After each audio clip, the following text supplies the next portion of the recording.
안녕하세요. 네, 반갑습니다.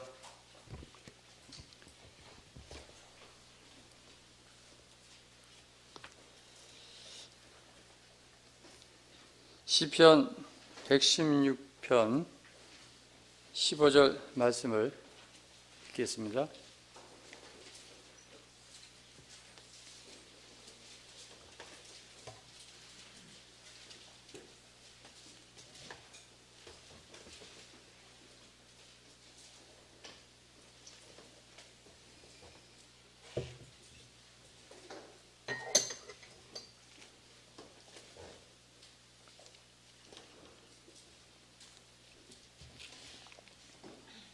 시편 116편 15절입니다. 그의 경건한 자들의 죽음은 여호와께서 보시기에 귀중한 것이로다. 전에 우리가 봤던 개역성경에는 성도의 죽는 것을 여호와께서 귀중히 보시도다, 이렇게 기록이 되어 있습니다. 킹제임스 버전에는 이제 주의 성도들의 죽음은 주께서 보시기에 값진 것이니이다. 2021년 초가 되나요? 그 조금동 모치님, 또 4월 달에 최필래 모치님, 6월에 김영만 부치님, 2021년에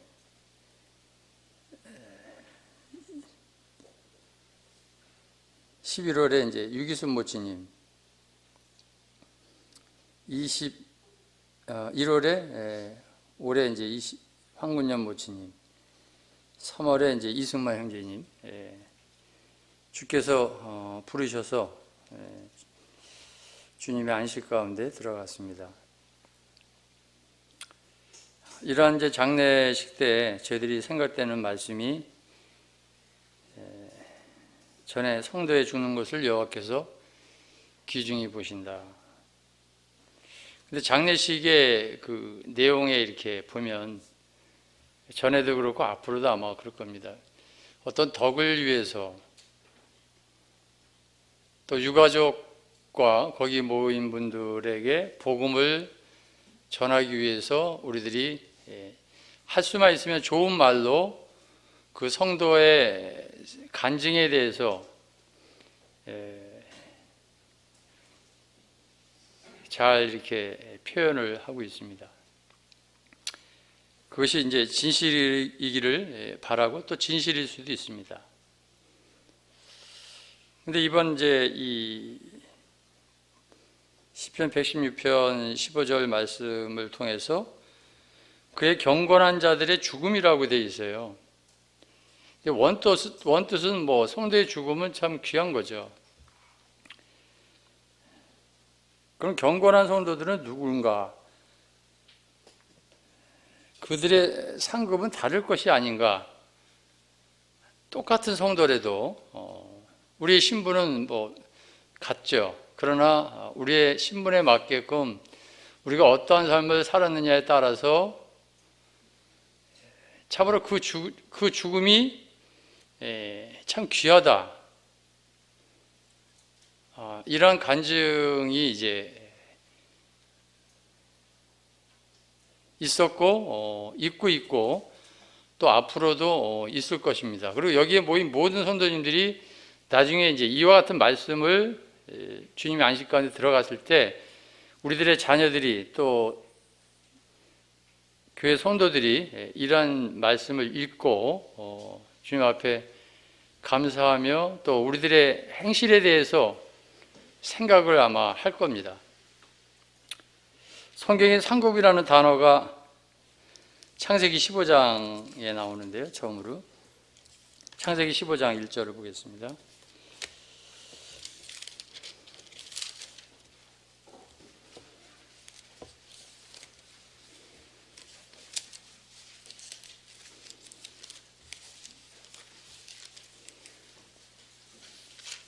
여호와께서 이제 아브라함과 언약을 세우시는 장면인데 15장 1절에 보면 이후에 여호와의 말씀이 환상 중에 아브라함에게 임하여 이르시되 아브라함아 두려워하지 말라. 나는 내 방패요 내 지극히 큰 상급이니라. 하나님께서 이제 그에게 언약을 세우시고 또 환상 중에서 아브라함에게 두려워하지 말라. 그리고 말하기를 나는 내 방패요 너의 지극히 큰 상급이다. 이건 놀라운 말씀이죠.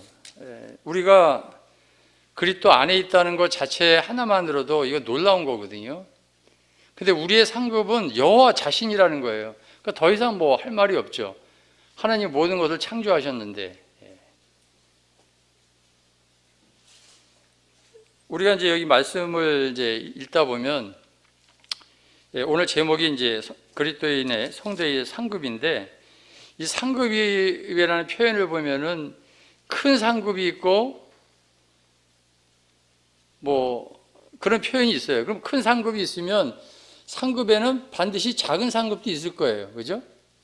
그 상급이 크다 그랬으니까 우리가 생각해 볼 수가 있는 거죠.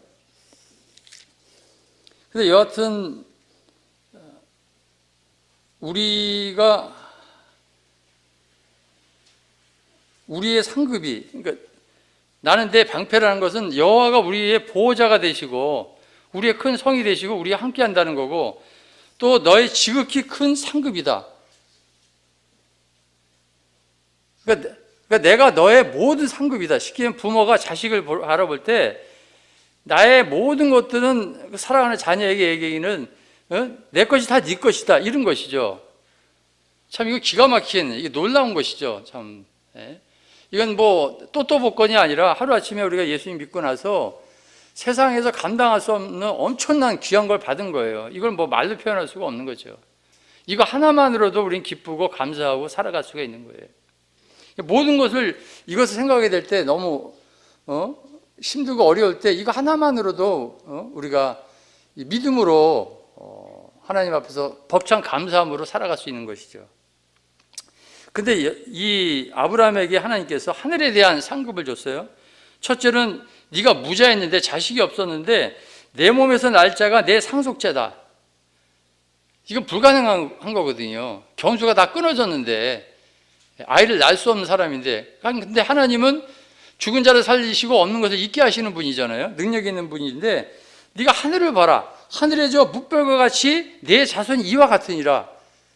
이거 믿을 수 있겠어요? 근데 하나님이 그렇게 하시겠다고 한 거거든요. 근데 그렇게 된 거예요. 그 다음에 또 하늘에 대한 상급이 뭐냐면, 아브라함이 그 여호와를 믿으니 하나님께서 그 아브라함의 믿음을 의로 여기셨다. 이게 놀라운 거거든요.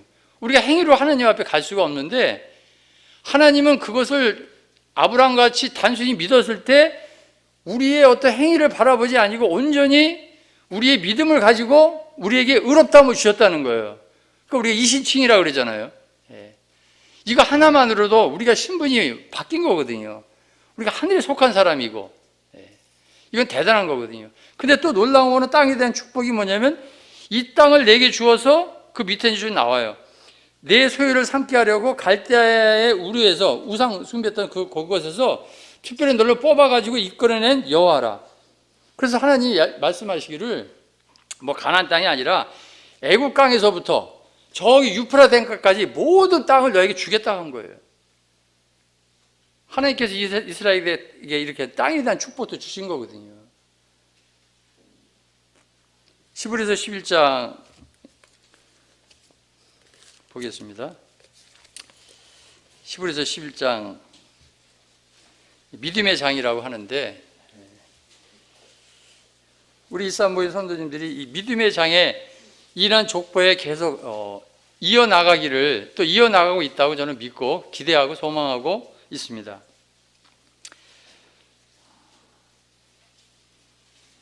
히브리서 11장 5절 6절에 보면, 믿음으로 에녹은 죽음을 보지 않고 옮겨졌으니 하나님이 그를 옮기심으로 다시 보이지 아니하였느니라. 그는 옮겨지기 전에 하나님을 기쁘시게 하는 자라는 증거를 받았느니라.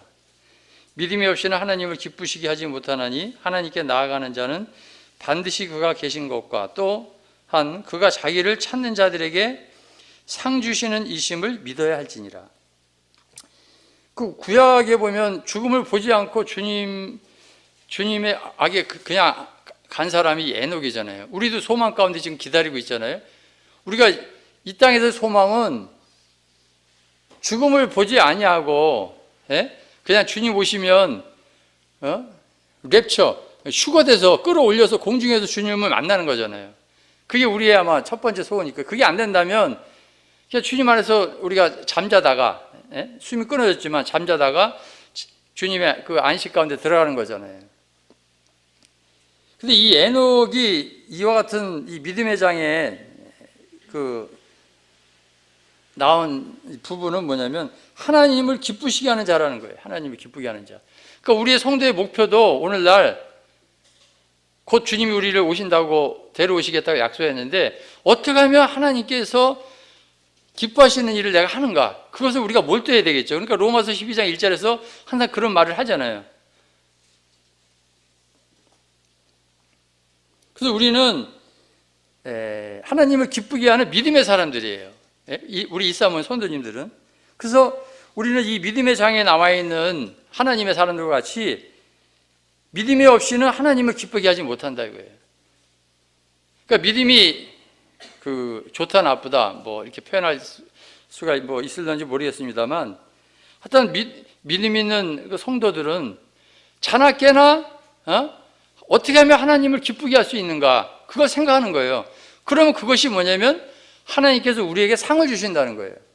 그래서 첫 번째 뭐냐면 이 6절이 이제 주제의 말씀이라고 볼 수가 있죠. 믿음이 없이는 하나님을 기쁘시게 하지 못하나니 하나님께 나아가는 자는 반드시 그가 계신 것과. 그러니까 하나님의 임재. 우리가 예배당에 올 때 성도들의 얼굴을 보고 온다? 그건 두 번째가 돼야 되겠죠. 내가 하나님께 나아간다. 그 다음에 우리는 또 하나가 예배당에 올 때 하나님께 나아가, 하나님의 임재를 위해서 내가 나아가야 되고, 그 다음에 또 하나는, 하나님께 내가 영광을 돌리러 나간다 이거예요. 그래서 이 주님의 이 두세 사람이 내일로 모인 곳에는 하나님의 임재와 하나님의 영광이 있어야 되거든요. 구약시대 때 성막에서 그 하나님의 영광이 구름같이 이렇게 올라갔잖아요. 그걸 뭐 세키나라고 하는데, 뭐 우리가 세상의 사귐을 위해서 뭐 사교 그런 단체가 아니잖아요. 그러니까 그런 것을 위해서 나올 때 준비된 마음으로 나오고 또 일찍 하여튼 그런 마음의 자세. 그래서 우리 예배 시간에 미리 나와서 참 묵상하면서 그 마음을 끌어올려서 하나님 여기에 계시다. 하나님 우리와 함께 계시다. 그리고 말씀을 통해서 준비된 것으로 내가 하나님께 영광을 올리겠다. 하나님이 영광을 보고 기뻐하시겠다. 그런 것으로 준비돼 가지고 우리가 이 모임에 시간에 맞춰서 미리 나오고 준비하고 고요하고 평안한 가운데 질서 가운데 주님을 섬기는 거잖아요. 그래서 중요한 것은 그가 자기를 찾는 자들에게 상 주시는 이심을 믿어야 한다는 거예요. 그냥 뭐 구원 받았으니까 주님 나라 가는 거 하나만으로 감사한데 뭐 상은 없어도 돼. 뭐 다른 분들이 받으면 되지 뭐.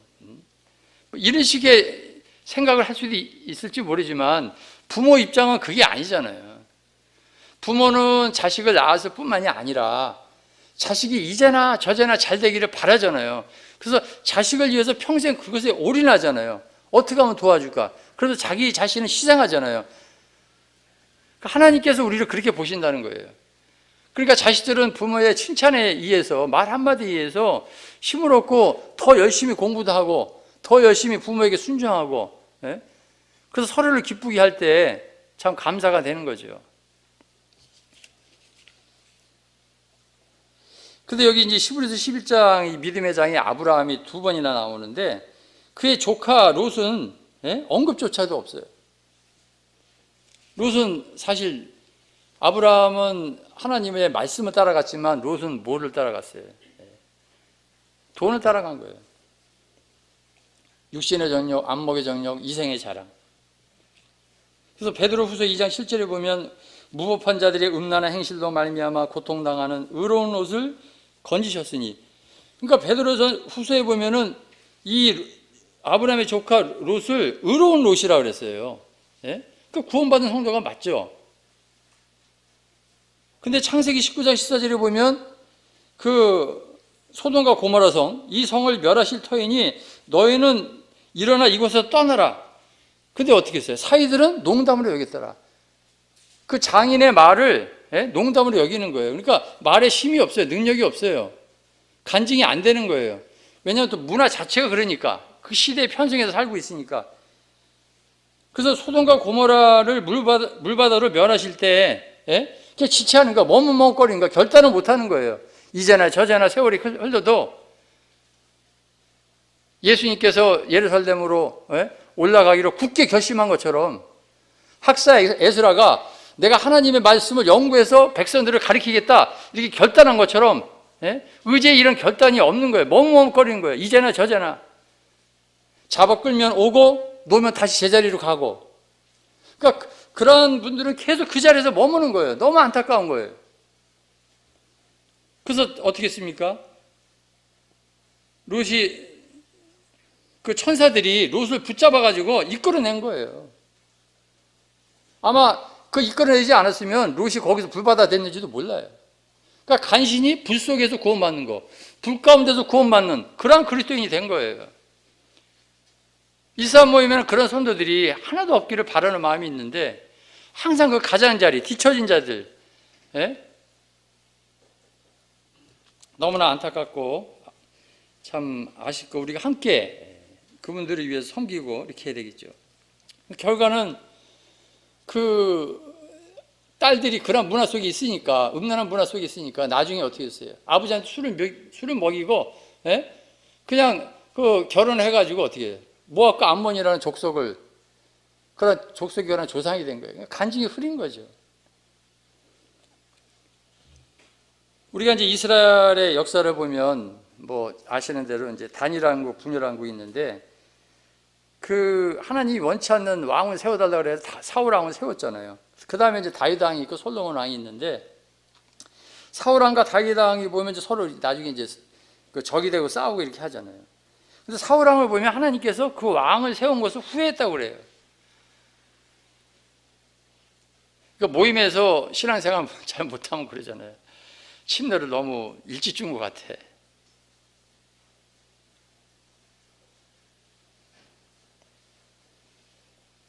근데 다윗 왕은 하나님의 마음에 합하는 왕이었거든요. 그 다음에 그 다윗 왕의 그 아들 솔로몬 왕, 하나님께서 그에게 엄청난 지혜를 주셨잖아요. 부도 주시고. 솔로몬이 그 성전도 짓게 했어요. 근데 말씀에 불순종해가지고 이방 여인들하고 바로 왕의 딸과 결혼하고 많은 여인들과 결혼해가지고 하나님께서 어떻게 해요? 그 나라를 찢어버렸잖아요. 그래서 북이스라엘과 남왕국을 나눠버린 거예요. 그래서 북이스라엘은 아시는 대로 주전 931년부터 있다가 722년에 멸망했어요. 209년 동안 통치했는데 결국은 아수르에 의해서 멸망을 당했습니다. 그래서 우리가 지난번에 이세정 형제님을 통해서 들었지만 그 에레미야 3장에 보면 이 배역한 이스라엘아, 그들은 우상을 숭배하고 산당을 짓고 가짜 절기를 지키고, 그러니까 배역이라는 것은 은혜를 배신한, 반역한 뭐 이런 뜻이더라고요. 근데 이 북이스라엘은 이제 19명, 남유다는 20명의 이제 왕들이 있었는데 이 북이스라엘의 19명의 왕 가운데 전부 악행하는 왕인데 특별히 8명이 이제 살해당합니다. 그리고 선행의 왕이 한 사람도 없어요. 나답, 엘라, 시므리, 요람, 스가랴, 살룸, 부가히야, 베가 이 8명의 악한 왕, 특별히 대표적인 왕들이 있고요. 그 다음에 이제 남유다가 있는데 북이스라엘의 교훈을 얻었으면 거기서 깨어서 그런 길로 가지 말아야 되는데, 그러니까 하나님께서 그 에레미야 3장에서 뭐라 하냐면은 반역한 자매 유다라고 그러거든요. 똑같다 이게 결과적으로는요. 그래서 이 유다는 반역했다 그러는데 반역은 배반하고 모욕했다는 거예요.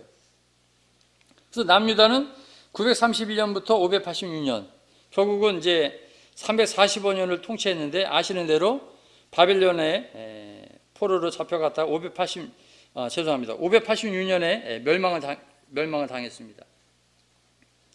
그리고 20명의 이제 왕이 있었는데 그 20명의 왕 가운데 착한 왕이 8명이 있었어요. 그 8명 중에서 그래도 좀 괜찮은 선행을 한 왕이 2명 있었고, 아쉽지만 3명이 살해당했습니다. 우리 그 역대하 말씀을 통해서 잠시 살펴보겠습니다. 그 같은 왕들이라도 죽었을 때 그들이 어디에 묻혔느냐에 따라, 어디에 묻혔느냐를 통해서 우리가 교훈을 받을 수가 있어요. 왕들이라고 해서 똑같이 다윗성의 묘실에 다 묻힌 게 아니에요.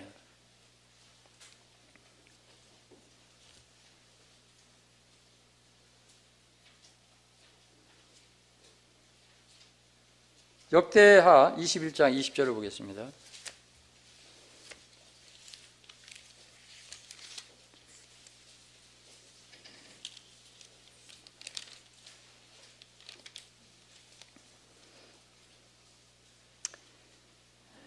이 여호람은 8명의 선행 왕에 포함되지 않지만은 이제 남유다의 5번째 왕이었는데 20절을 읽어보겠습니다. 여호람이 32세에 즉위하고 예루살렘에서 8년 동안 다스리다가 아끼는 자 없이 세상을 떠났으며 무리가 그를 다윗성에 장사하였으나 열왕의 묘실에는 두지 아니하였더라. 그러니까 남유다가 괜찮은 나라였는데 그 중에서도 선행의 그 8명의 왕이 포함되지 않았기 때문에 그가 죽었지만 다윗성 열왕의 묘실에 두지 않았다는 거예요. 그러니까 차이를 뒀다는 것입니다. 그 다음에 역대하 24장 15절을 보겠습니다. 역대하 24장 15절로 16절. 자, 이 24장에는 요아스 왕이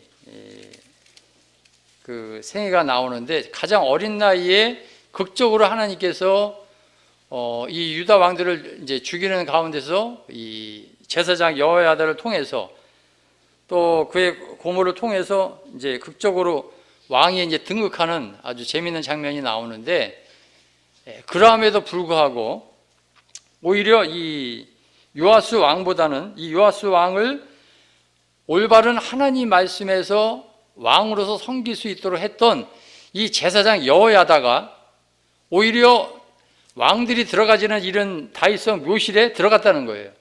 보겠습니다. 24장 15절 16절 14절부터 제가 읽겠습니다.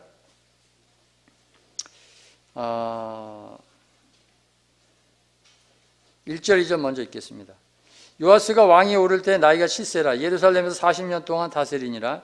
그의 어머니 이름은 시비아요 브엘세바 사람이더라. 제사장 여호야다가 세상에 사는 모든 날에 요아스가 여호와 보시기에 정직하게 행하였으며 14절 공사를 마친 후에 그 남은 돌을 왕과 여호야다 앞으로 가져왔으므로 그것으로 여호와의 전에 쓸 그릇을 만들었으니 곧 섬겨 제사 드리는 그릇이며 또 숟가락과 금은 그릇들이라. 여호야다가 세상에 사는 모든 날에 여호와의 전에 항상 번제를 드렸더라. 그러니까 이 왕보다도 왕을 구했던 이 제사장 여호야다가 하나님 앞에서 올바른 그러한 신앙생활을 한 거죠. 그래서 15절 여호야다가 나이가 많고 늙어서 죽으니 죽을 때에 130세라. 무리가 다윗 16절 무리가 다윗성 여러 왕의 묘실 중에 장사하였으니 이는 그가 이스라엘과 하나님과 그의 성전에 대하여 선을 행하였습니다. 그 왕들이 들어가지 못하는 자리에 제사장인데 당당히 들어갔다는 거예요. 오히려 자기를 구했던 그래도 착한 왕 중에 비교적 선한 그 왕이라고 했던 이 요아스 같은 경우에는 25절 27절 보겠습니다. 이 요아스는 24장 25절 요아스가 크게 부상하며 적군이 그를 버리고 간 후에 그의 신하들이 제사장 여호야다의 아들들의 피로 말미암아 반역하여 그를 그의 침상에서 쳐 죽인지라. 다윗성에 장사했으나 왕들의 묘실에는 장사하지 아니하였더라. 너무 아쉬운 거예요. 그 순간 절제하지 못해가지고 이런 실수를 통해서 왕들의 묘실에는 장사하지 아니하였더라. 반역한 자들은 암몬 여인 시므앗의 아들 사박과 모압 여인 시물릿의 아들 여호사밧이더라. 요아스의 아들들의 사적과 요아스가 중대한 경책을 받은 것과 하나님의 전을 보수한 사적은 다 열왕기 주석에 기록되니라. 그의 아들 아마샤가 대신하여 왕이 되니라. 그 다음에 26장 20절 보겠습니다. 26장 20절. 이제 남유다의 10대 왕 우시야 왕이 있는데 비교적 선한 왕 중에 하나인데, 이거는 이제 제사장들이 하는 일을 월권했습니다. 자기가 제사장 노릇을 했어요. 그래서 어떻게 됐냐면 대제사장 26장 20절 대제사장 아샤라와 모든 제사장이 왕의 이마에 나병이 생겼음을 보고 성전에서 급히 쫓아내고 여호와께서 치심으로 왕도 속히 나가니라. 우시야 왕이 죽는 날까지 나병 환자가 되었고 나병 환자가 되매 여호와의 전에서 끊어져 별궁에 살았으므로 그의 아들 요담이 왕궁을 관리하며 백성을 다스렸더라. 우시야의 남은 시종 행적은 아모스의 아들 선지자 이사야가 기록하였더라. 우시야가 그의 조상들과 함께 누우매 그는 나병 환자라 하여 왕들의 묘실에 접한 땅 곧 그의 조상들의 곁에 장사하니라. 그의 아들 요담이 대신하여 왕이 되니라. 이게 문두병이 걸렸다는 것은 죄와 관련된 거잖아요. 어떻게 보면 이게 징계받은 거거든요. 근데 결과적으로 죽었을 때 왕들의 묘실에 접한 땅, 왕들의 묘실에 들어가지 못하고 그 옆에다가 장사를 했다는 거예요. 자, 근데 왕들 중에서 참 시스기야 왕이 참 아름다운 그런 죽음을 맞이하게 되는데, 역대하 32장 33절 보겠습니다. 남유다의 13대 왕이 시스기야 왕은 역대하 32장 33절 읽겠습니다. 시스기야가 그의 조상들과 함께 누움에 온 유다와 예루살렘 주민이 그를 다윗 자손의 묘실 중 높은 곳에 장사하여 그의 죽음에 그에게 경의를 표하였더라. 그의 아들 므낫세가 대신하여 왕이 되니라. 아시는 대로 시스기야는 그 남유다 이스라엘 중에서 쉽게 하면 이제 혁신을 일으킨 가장 그 부흥을 일으킨 종교 개혁을 한 훌륭한 왕이었습니다. 그러니까 그의 죽음에 대해서 다윗 자손의 묘 중에서 가장 높은 곳에 그를 묻었다는 거예요. 그러니까 그의 삶에 그의 업적에 대한 간증이 그대로 나타나는 거예요. 그러니까 사람들이 여기 제가 그 아까 시편 116편 15절에 보면 성도의 경건한 자들의 죽음은 여호와께서 보시기에 귀중한 거다 그랬잖아요. 그러니까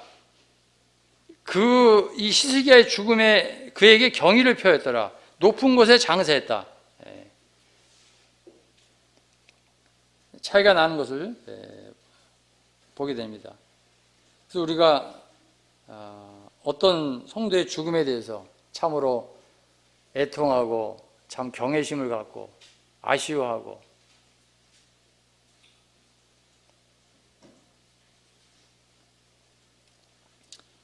찾지 않겠습니다만 그의 아들 므낫세가 이제 악한 왕이 됐는데, 므낫세의 죽음 같은 경우에는 이제 다윗성이 아니라 그냥 그가 살고 있는, 그가 오랫동안 집권을 오랫동안 했거든요. 그러니까 그의 궁에 그냥 장사한 거예요. 그러니까 똑같은 이 남유다의 왕들의 나름대로의 그 선한 왕들이지만 그들이 죽었을 때 그들이 묻힌 곳이 다르다는 거예요. 그리고 어떤 사람은 왕의 묘실에 들어갈 수도 없었지만은 하나님 앞에서 그 왕을 올바로 훈계하고 올바로 세워서 하는 일에 참 하나님께서 특별한 대를 통해서 그 왕들의 묘실에 묻혔다는 것입니다.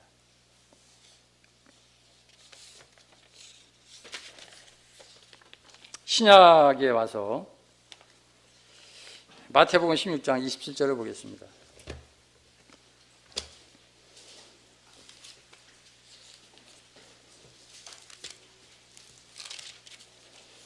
마태복음 16장 27절. 인자가 아버지의 영광으로 그 천사들과 함께 오리니 그때 각 사람이 행한 대로 갚으리라.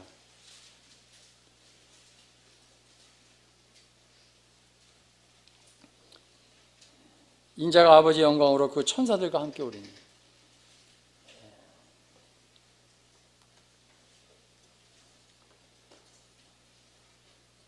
우리가 그 장례식장에 가면 많은 성도들이 옵니다. 그러니까 그 사람이 그 평소 어떻게 했느냐에 따라서 많은 하객들이 올 수도 있고 안 올 수도 있고, 또 우리가 이 땅에서 상을 받습니다. 시상대가 있죠. 그 시상대에는 많은 사람들이 모여서 그 상급을 받는 사람을 환호하고 박수를 쳐주고 합니다. 근데 그 숫자나 그 분위기나 그 규모가 다른 것들인 것을 보게 됩니다. 그래서 여하튼 인자가 아버지의 영광으로 천사들과 함께 옵니다. 천사들. 박수부대에 있는지도 모르겠어요. 사실 천사들이 우리보다는 지금 높은 위치에서 우월되고 있는지 모르지만, 천사들은 우리를 섬기기 위해서 하나님께서 만드신 피조물이잖아요. 그 천사들과 함께 올 때에 그때 각 사람이 행한 대로 갚겠다는 거예요.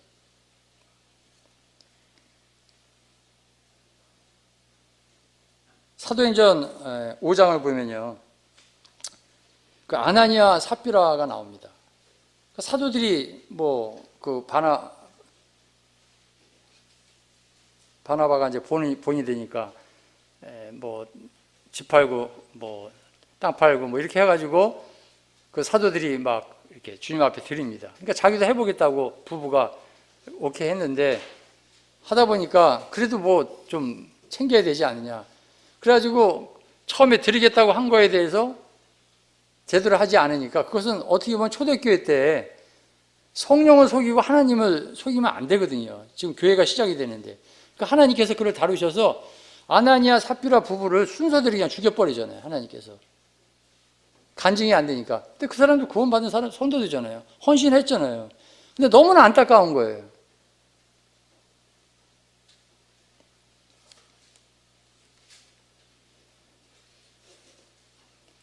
그들의 죽음에 대해서 언급이 없습니다. 잘했다는 얘기가 안 나와요. 우리 사도행전 8장에 보면 스데반이 나오죠. 사도행전 8장을 잠시 보겠습니다.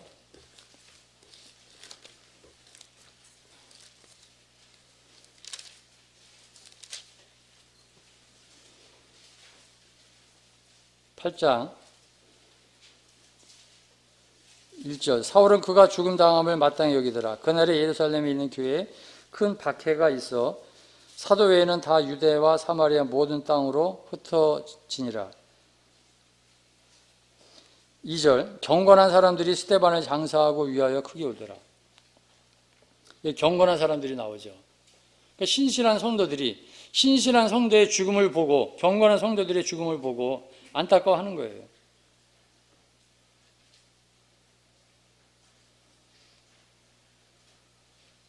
그리고 크게 울더라. 예? 그러니까 그 크게 운다는 얘기는 너무나 안타깝고 너무나 슬프고 너무나 아쉽고, 그 스데반의 간증에 대해서, 스데반의 간증이 어떻습니까? 우리 사도행전 6장에 보면 초대교회가 막 붕이 일어날 때 시브리파 과부와 헬라파 과부들이 서로 공개하는 일에 말도 많고 탈도 많고 안 되겠다 이러다가는 우리가 참 그 말씀과 기도에 전무하는 사람을 세우고 우리 6명의 집사입니까? 그 일꾼들은 이 공개하는 일에 우리가 하자. 그 중에 이제 스데반이 들어간 거거든요. 근데 이 여자들, 특별히 가부들이, 죄송합니다, 하여튼 자기 주장이나 자기 생각이나 자기 말이 있잖아요. 자기 의견을 주장하잖아요. 그러니까 그것을 공평하게 아무런 문제가 없도록 그 문제를 해결할 수 있는 집사 일을 한 거예요. 스데반이. 그 일꾼들 가운데. 그리고 스데반은 어떻습니까? 개인적으로 구약의 성경을 완전히 통달한 사람이에요. 그러니까 사도행전 8장에 보면 하나님의 말씀을 유창하게 전하잖아요. 자기가 자기 맡은 일에 집사의 일을 하면서도 하나님의 말씀으로 성도들을 일깨우고, 그 다음에 놀라운 것은 성령이 충만해서 죽을 때 째째하게 그렇게 죽지 아니하고, 주님처럼 아버지와 저들을 용서하소서, 주님이 하신 고백처럼, 고백과 같이 그렇게 고백을 하고 순결했어요. 참 멋있는 삶이잖아요. 그래서 이 경건한 사람들이 모여서 이 경건한 이 스데반을 장사하고 크게 울었다는 것입니다. 그 다음에 사도행전 9장에 보면 다비다 여자 제자라고 그러죠. 도로가가 나옵니다. 선행과 구제하는 그러한 분이었는데 그가 병들어 죽게 됐어요. 근데 모든 과부가 몰려와가지고 울면서 그 앞에서 이 도로가가 지어준 속옷, 또 선물 준 거, 겉옷, 그것을 다 꺼내놓고 자랑하면서 슬프며 안타까워하면서, 우리 성도들 보면, 어떤 성도 보면 자꾸 성도들한테 뭐 이렇게 주는 성도 있죠. 그러니까 모든 성도들한테 웬만한 그때 당시 얼마나 삶이 참 퍽퍽하고 어려웠겠어요. 그들에게 사랑을 나타낸 그러한 그 자매님이 죽었을 때 그 당연히 거기 사랑을 받은 성도들이 다 모여가지고 슬퍼하면서 그분이 준 걸 가지고 꺼내놓고 이것을 이 자매님이 주셨는데 내가 그걸 입고 이렇게 여기 왔는데 그 슬퍼하는 거예요. 베드로가 기도했습니다. 그래서 그는 살아났어요. 근데 이후에도 그가 진짜 주님 앞에 갔을 때 많은 사람들이, 더 많은 사람들이, 왜? 그 일로 말미암아 많은 사람들이 죽게 돌아왔다 그랬거든요. 많은 하객들이 몰려와서 더 자랑했을 거예요. 또 이 일로 말미암아 그 도로가한테 받은, 그때는 이제 옷이라는 게 귀한 거였잖아요. 그 받은 사람들이 또 자기들도 그렇게 삶을 살았기 때문에 많은 사람들이 이분의 죽음에 대해서 왔을 때 많은 간증을 나타냈을 거예요. 또 사도행전 16장에 보면 두아데라 시에 자주장사 루디아가 있습니다. 유럽의 첫 번째 침례받은 자매님이시죠. 그런 복음 전도자들에게 가정을 개방했습니다. 형제들이 기도처가 있는 거 했을 때 나를 주 믿는 자를 알면 우리 집에 와라, 거하라. 그 다음에 그 빌립보 간수 사건을 통해서 그 매를 막던 그 바울과 그래 이런 일이 왔을 때 나중에 또 핍박이 있고 이랬을 때 여기 루디아 집에 그 가정에서 어떻게 보면 교회죠. 거기서 모였던 걸 봅니다. 마지막에 16장 마지막에 보면.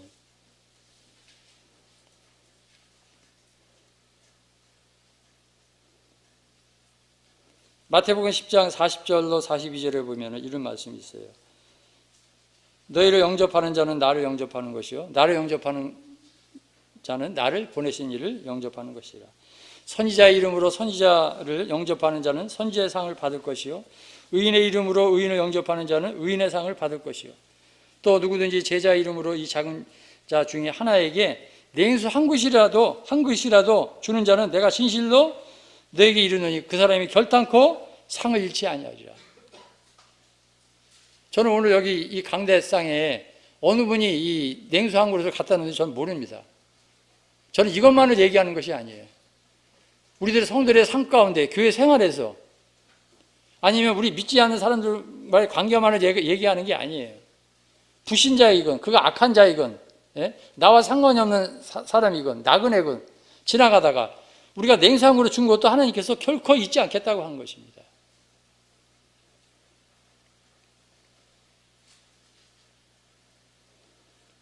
아셀 지파 우리 모치님들 생각이 나는데 바누엘의 딸 안나가 있습니다. 그는 84세가 됐는데 주야로 교회를 떠나지 아니하고 주야로 금식하며 기도하며 섬겼다. 제가 앞에서 돌아가신 그 모치님들 이름을 제가 이렇게 나열했는데 전에 이런 수요 집회 보면은 모치님들이 뒤에 많이 나오셨거든요. 근데 한 분씩 주님 나라 갔어요. 아쉬움이 있어요. 물론 뒤를 따라가는 우리 자매님들도 계시지만 그러한 모친님들의 기도가 있었기 때문에 오늘날 일산교회가 아직까지 주님의 은혜 가운데 촛대로 옮기지 아니하고 있는 것이 아닌가 감사한 마음이 있습니다. 또 두랫돈을 넣은 과부. 그러니까 주님 앞에 드리는 것은 양이 아니라 질이라는 거예요.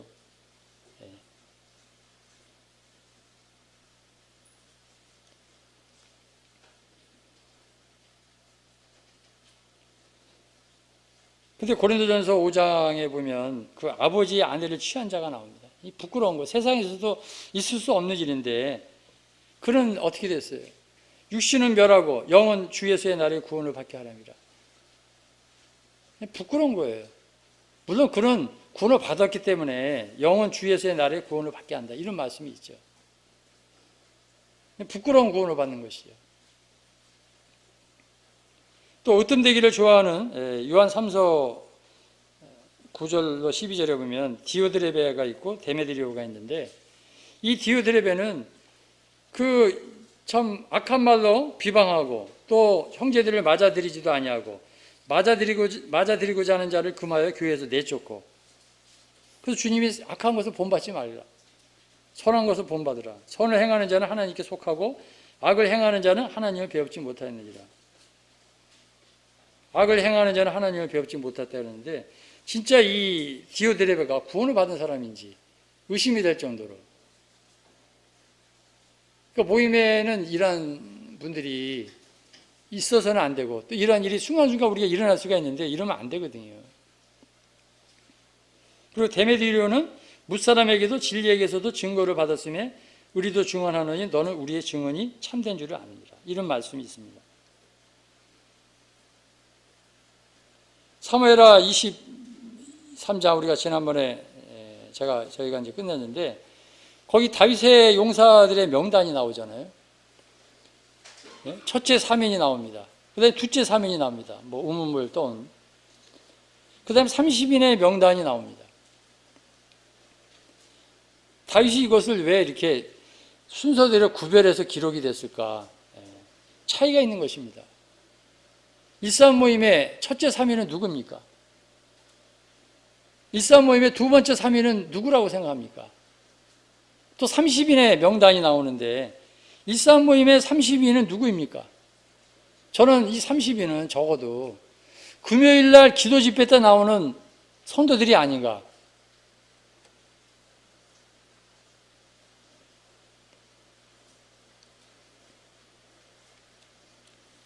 우리 시브리서 10장 32절을 보겠습니다.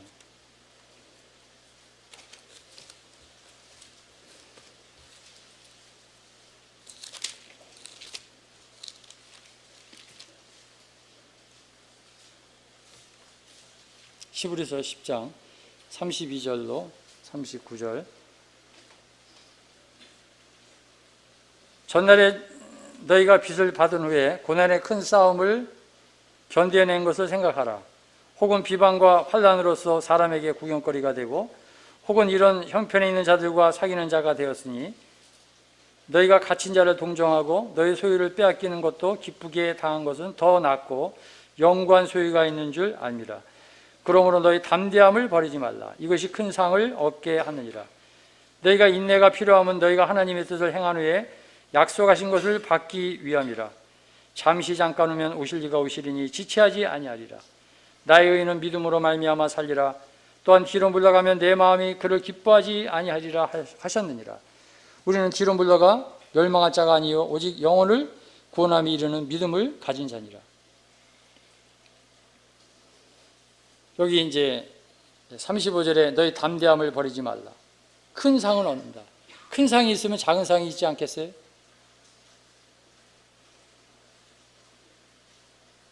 우리는 2022년에 그 전도서 4장 9절 말씀을 통해서 두 사람이 한 사람보다 나으면 그들의 수고함으로 좋은 상을 얻을 것이다, 이 말씀을 붙잡고 예배당 증축을 시작했습니다.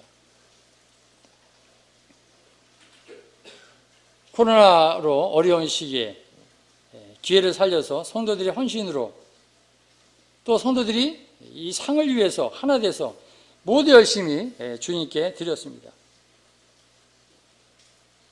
다시 한번 감사를 드리는 것은 끝까지 함께 해주신 성도님들, 또 건축위원회 형제님들, 또 이게 뭐 한 5개월, 6개월 동안은 뭐 했냐면, 이 끝나서 그냥 손을 탁 털고 딱 쉬고 싶은데 계속 이어지는 이 추가 공사 때문에 완전히 지치고 탈진하고, 이제는 성도님들이 아주 그냥 그렇게 상태에 있는 것을 보게 될 때 미안한 마음이 있고 죄송한 마음이 있습니다.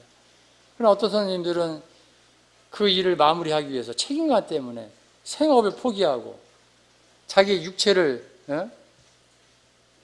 참 아까워하지 아니하고 밤낮으로 신경 쓰고 예배당을 그냥 그렇게 오가면서 참 애쓰신 형제 자매님들 생각할 때 개인적으로 제가 무슨 공로표라도 이렇게 좀 드리고 싶은 그런 마음이 사실 있습니다. 그러나 왼손이 하는 거 오른손이 모르게 해야 되고 이 땅에서 상을 받으면 하늘나라에서 상이 없으니까 아까 말씀드린 대로 마태복음에서 천사들과 함께 오르니 하나님이 각 사람의 행한 대로 갚는다 그랬잖아요. 그러니까 그날에 가서 수많은 천사들 앞에서 박수와 환호를 받으면서 영광을 받을 것입니다. 구원은 잃어버리지만 상급은 잃어버릴 수가 없습니다. 저는 전 세계적으로 지금 코로나 때문에 교회가 많이 없어졌어요. 목사들이 직업을 다 바꿨어요. 많은 분들이. 뭐 미국에서 제일 큰 교회도 문을 닫았다는 소식도 듣고 제가 그 데이터가 있는데 한국에서도 뭐 30-40%. 근데 이 코로나 때문에 우리들도 마찬가지지만 많은 성도들이 상급을 잃어버렸다고 생각합니다. 물론 우리 이사람 모이면 그 기회에 예배당을 증축하는 일을 했어요. 헌신했어요. 근데 만에 하나라도 이 코로나 시기에 내가 그동안 이 구원만 받고 그냥 상급 기대하지도 않고 살았던 성도들이 있다면 그 코로나 기간 동안에 아무것도 못했다고 생각하는 성도들이 있으면 뒤에 거 잊어버리고 앞으로 주님이 세월을 아끼라. 때가 악하다 그랬어요. 우리가 뭐 우리 입에서 얘기하는 것이 아니라 세상 사람들이 입에서도 지금 뭐 세상이 다 됐다고 하잖아요. 마지막 기회예요. 좋은 기회예요. 이러한 남은 기간을 통해서 하나님께서 기쁘게 하는 삶. 그래서 그것은 믿음의 삶인데 이 믿음을 통해서 하나님께 상을 받을 수 있는 좋은 기회라고 생각이 됩니다.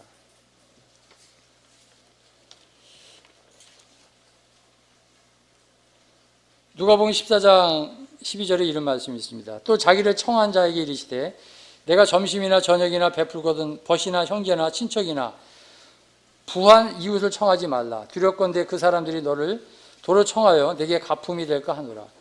잔치를 베풀거든 차라리 가난한 자들과 몸 불편한 자들과 저는 자들과 맹인들을 청하라. 그리하면 그들이 갚을 것이 없으므로 내게 복이 되리니 이는 의인들의 부활 시에 내가 가품을 받겠음이라 하시더라. 이 의인들의 부활이라는 것은 그리스도께서 공중에 임할 때를 얘기하는 게 아니겠습니까? 그래서 사실 지금은 너무 부하고 너무 우리나라가 잘 살기 때문에 복음이 뭐 끝났다. 한국의 기독교 역사 그 부흥기가 지났다. 뭐 이런 얘기도 많이 합니다. 그래서 여기 말씀과 같이 지금은 뭐 교회 와서 뭐 차 한잔 마시세요. 뭐 식사하세요. 이것도 안 통해요. 배들이 부르니까. 그래서 여기 말씀과 같이 우리들은 차라리 가난한 자들, 몸 불편한 자들, 저는 자들, 맹인들 이런 사람들을 주위에 보고 또 여기 외국인들 있잖아요. 그들에게 사랑을 베풀어야 되지 않는가. 그 다음에 이제 로마서 14장 10절로 보면 이제 하나님의 심판대가 있습니다. 이제 형제를 비판하지 말라는 이러한 얘기인데 내가 어찌하여 내 형제를 비판하느냐 어찌하여 내 형제를 없이 여기느냐 우리가 다 하나님의 심판대 앞에 서리라. 기록되었으되 주께서 이르시되 내가 살았노니 모든 무릎이 내게 꿇을 것이요 모든 혀가 하나님께 자백하리라 하였느니라. 이러므로 우리 각 사람이 자기 일을 하나님께 직구하리라. 사실 이것이 엄한 하나님의 말씀인데 우리는 이제 뭐 로마서 8장에 있는 대로 그리스도 예수 안에 있는 자에게는 결코 심판이 없다. 정죄함이 없죠. 죄에 대한 심판은 주님이 받으셨으니까. 그러니까 이 하나님의 심판대는 하나님의 시상대와 같은 것이거든요. 그러나 우리는 하나님은 사랑이지만 공의 하나님이기 때문에 모든 무릎이 내게 꿇고 각 사람이 자기 일을 하나님께 직구하리라. 이런 말씀을 통해서 자신들을 한번 이렇게 돌아보고 경계로 삼는 그런 일은 합당하다고 생각이 됩니다. 요한일서 2장 28절에 보면 자녀들아 이제 그의 안에 거하라. 이는 주께서 나타내신 바 되면 그가 강림하실 때에 우리로 담대함을 얻어 그 앞에서 부끄럽지 않게 하려 함이라.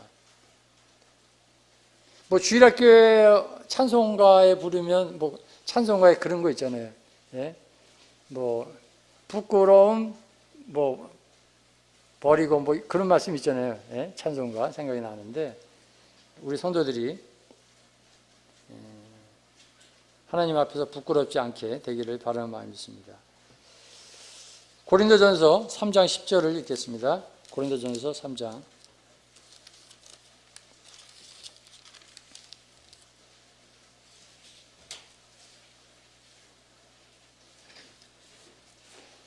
고린도전서 3장 10절로 15절. 내게 주신 하나님의 은혜를 따라 내가 지혜로운 건축자와 같이 터를 닦아두매 다른 이가 그 위에 세우나 그러나 각각 어떻게 그 위에 세울까를 조심할지니라. 이 닦아둔 것 외에 능히 다른 터를 닦아둘 자가 없으니 이 터는 곧 예수 그리스도라. 만일 누구든지 금이나 은이나 보석이나 나무나 풀이나 짚으로 이 터 위에 세우면 각 사람의 공적이 나타날 터인데 그날이 공적을 밝히리니 이는 불로 나타내고 그 불이 각 사람의 공적이 어떠한 것을 시험할 것임이라.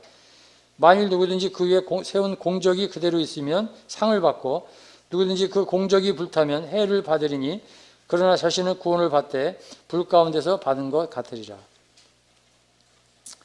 이 터는 예수 그리스도라고 말씀하고 있습니다. 그래서 우리 사랑하는 성도님들이 그날에 가서 시험을 받았을 때 금이나 은이나 보석으로 나타나는 그러한 성도들이 되기를 바랍니다.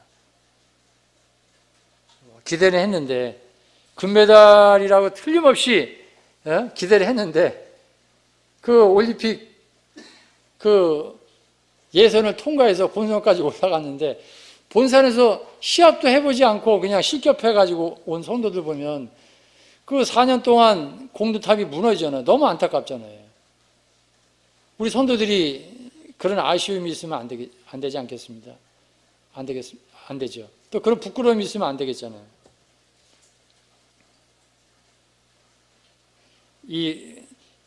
우리가 공적비라고 하는데 이 공적이 그대로 있으면 상을 받고 이건 각자의 선택이에요. 말씀드린 대로 구원은 잃어버릴 수 없어요. 단번에 영원한 속죄예요.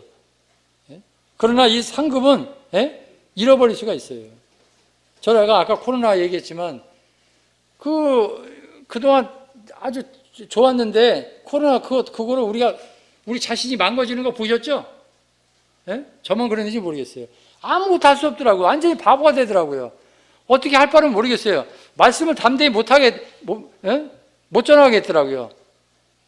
모이기를 패하는 어떤 자들의 습관과 같이 하지 말고 그날의 가까운 곳으로 더욱 그리하자. 그걸 못하는 거예요. 왜냐하면 국가가 그러니까 세상이 그러니까 사람들이 다 보고 있으니까 얼마나 무능하고 비참하고 부끄럽고 내가 뭔지 이 정체성을 잃어버리고 아무것도 하지도 못하고 전도도 못하고 입을 막게 해버리니까 거기에 다 핑계를 대고 완전히 그냥 그 무장 해제된 상태로 있는 모습을 보게 될 때 이건 아니지 않느냐. 우리가 초대교회 성도들 같이 이 예배는 그리스도인의 최상의 의무잖아요. 예배는 우리가 멈출 수는 없는 거고 우리가 복음은 또 전해야 되잖아요.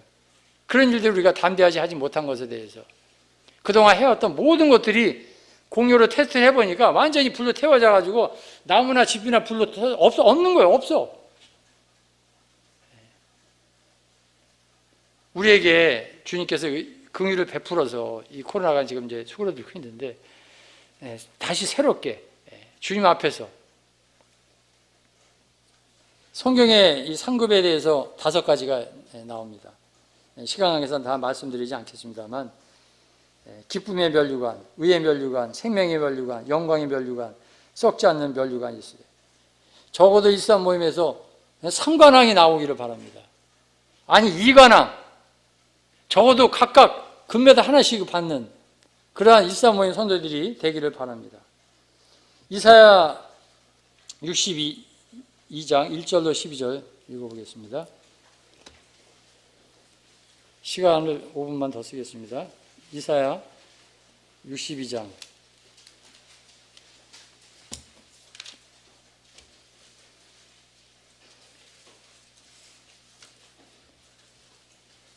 이사야 62장 1절로 12절까지 읽겠습니다. 나는 시온의 의가 빛같이 예루살렘의 구원이 횃불같이 나타나도록 시온을 위하여 잠잠하지 아니하며 예루살렘을 위하여 쉬지 아니할 것인즉 이방 나라들이 내 공의를 무당이 다 내 영광을 볼 것이요 너는 여호와의 입으로 정하실 새 이름으로 일컬음이 될 것이며 너는 또 여호와의 손에 아름다운 관 내 하나님의 손에 왕관이 될 것이라. 이제 2절의 새 이름은 우리가 그리스도 안에 있는 새로운 피조물이잖아요. 그 다음에 3절에는 이 하나님의 상급을 하나님께서 여호와 자신이 우리의 상급이라고 했잖아요. 우리의 상급을 지금 우리의 머리에 씌워주려고 준비하고 있는 거거든요. 너는 또 여호와의 손에 아름다운 관, 내 하나님의 손에 왕관이 될 것이다. 4절, 다시는 너를 버림받은 자라 부르지 아니하며 다시는 내 땅을 황무지라 부르지 아니하고 오직 너를 헵시바라 하며 내 땅을 뿔나라 하리니 이는 여호와께서 너를 기뻐하실 것이며 내 땅이 결혼한 것처럼 될 것입니다. 마치 청년이 처녀와 결혼한 같이 내 아들들이 너를 취하겠고 신랑이 신부를 기뻐한 같이 내 하나님이 너를 기뻐하리라. 이 교회를 신부로 그리스도 신랑 되시는 그분이 곧 오시잖아요. 6절, 예루살렘이여 내가 너의 성벽 위에 파수꾼을 세우고 그들로 하여금 주야로 계속 잠잠하지 않게 하였느니라. 너희 여호와로 기억하게 하시는 자들아 너희는 쉬지 말며 또 여호와께서 예루살렘을 세워 세상에서 찬송을 받게 하시기까지 그로 쉬지 못하게 하라. 여호와께서 그 오른손 그 능력의 팔로 맹세하시되 내가 다시는 내 곡식을 내 원수들에게 양식으로 주지 아니하겠고 내가 수고하여 얻은 포도주를 이방인이 마시지 못하게 할 것인즉 9절, 오직 추수한 자가 그것을 먹고 나 여호와를 찬송할 것이요 거둔 자가 그것을 나의 성소뜰에서 마시리라 하였느니라. 우리 이 행위의 수고를 말씀하고 있습니다. 추수한 자, 거둔 자. 10절, 성문으로 나아가라 백성이 올 길을 닦으라 큰 길을 수축하고 수축하라 돌을 제하라 만민을 위하여 기치를 들라. 11절, 여호와께서 땅끝까지 선포하시되 너희는 딸 시온에게 이르라 보라 내 구원이 이르렀느니라. 곧 주님이 오십니다. 보라 상급이 그에게 있고 그의 손에 있습니다. 보응이 그 앞에 있느니라 하셨느니라. 12절, 사람들이 너를 일컬어 거룩한 백성이라 여호와께서 구속하신 자라 하겠고 또 너를 일컬어 찾은 바 된 자요 버림받지 아니한 성읍이라 하리라. 얼마나 위로와 놀라운 말씀이 되겠습니까? 계시록에서 주님은 보라 내가 속히 오리니 내게 줄 상이 내게 있어 각 사람에게 그의 행한 대로 갚아주신다고 말씀했습니다. 감사합니다.